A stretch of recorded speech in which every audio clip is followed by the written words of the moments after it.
Hello friends, আসসালামু আলাইকুম। আশা করি যে যেখানে আছেন সুস্থ আছেন, আর এই প্রত্যাশাই করি সকলে সুস্থ থাকুন, ভালো থাকুন।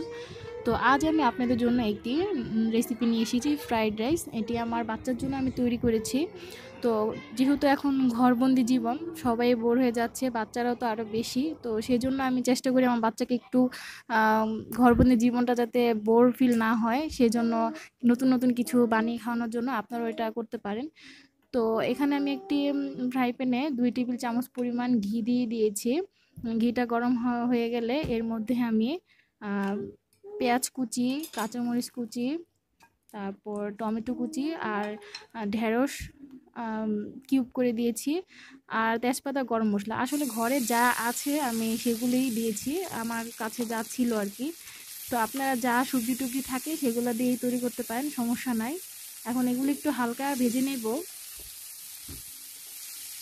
দিন দিন করোনার সংক্রমণ বেরিয়ে চলছে, তাই অবশ্যই আমাদের সতর্ক থাকতে হবে। বয়োজ্যেষ্ঠ এবং ছোটদের প্রতি যত্নশীল হতে হবে, এবং ছোটদের বারবার হাত ধোয়ার অভ্যাস গড়ে তুলতে হবে। ঘর দুয়ার পরিষ্কার পরিচ্ছন্ন রাখতে হবে।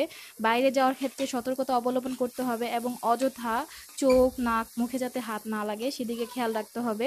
তাছাড়া রান্নার ক্ষেত্রেও আমাদের খেয়াল রাখতে হবে, স্বাস্থ্যকর খাবার যাতে আমরা খাই সেদিকেও খেয়াল রাখতে হবে। তো আমরা চেষ্টা করব প্রচুর পরিমাণে ভিটামিন সি জাতীয় খাবার খেতে এবং নিয়মিত পানি পান করতে।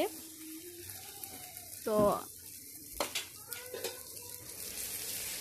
এখন যেহেতু রোজার দিন, তাই আমাদের ভাজা পোড়া খাবারটাই বেশি খাওয়া হচ্ছে। তবে আমি বলবো আমাদের অবশ্যই এই বছর অন্ততপক্ষে ভাজা পোড়া খাওয়ার অভ্যাসটা পরিবর্তন করতে হবে। এর পরিবর্তে আমাদের ভিটামিন সি জাতীয় খাবার ইফতারে আমরা আনতে পারি, এবং ঠান্ডা জাতীয় কোনো খাবার খাওয়া যাবে না।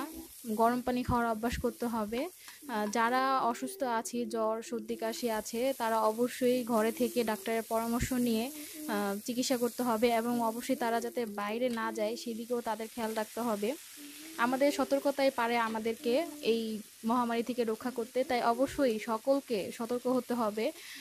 প্রত্যেকটা নাগরিকের দায়িত্ব নিজ নিজ থেকে সচেতন হওয়া, কারণ সরকারের একার পক্ষে কোনোভাবেই সম্ভব না এই সংক্রমণ ঠেকাতে। তো অবশ্যই আমাদের নিজের দায়িত্বে সতর্ক থেকে এই রোগের মোকাবেলা করতে হবে, এবং নিজেদের খাদ্যাভ্যাসে একটু চেঞ্জ করতে হবে যাতে আমাদের শরীরে রোগ প্রতিরোধ ক্ষমতা বাড়ে। সবশেষে বলবো, ঘরে থাকুন, সুস্থ থাকুন, আর সরকারের দেওয়া নির্দেশনাগুলো মেনে চলুন। সতর্কতাই পারে আমাদের এই মহামারী থেকে ঠেকাতে। আর অবশ্যই রমজান মাস, আল্লাহ তাআলার কাছে নামাজ পড়ে বেশি বেশি করে দোয়া করবেন, তওবা করবেন, যাতে আল্লাহ তাআলা আমাদের সবাইকে ক্ষমা করে দেন, এই মহামারীর হাত থেকে রক্ষা করেন। তো আজ এই পর্যন্তই। আশা করি সকলের ভিডিওটি খুব ভালো লেগেছে। যদি ভালো লেগে থাকে তাহলে অবশ্যই আমার চ্যানেলটি সাবস্ক্রাইব করবেন, একটি লাইক, কমেন্ট, শেয়ার করবেন। খোদা হাফেজ।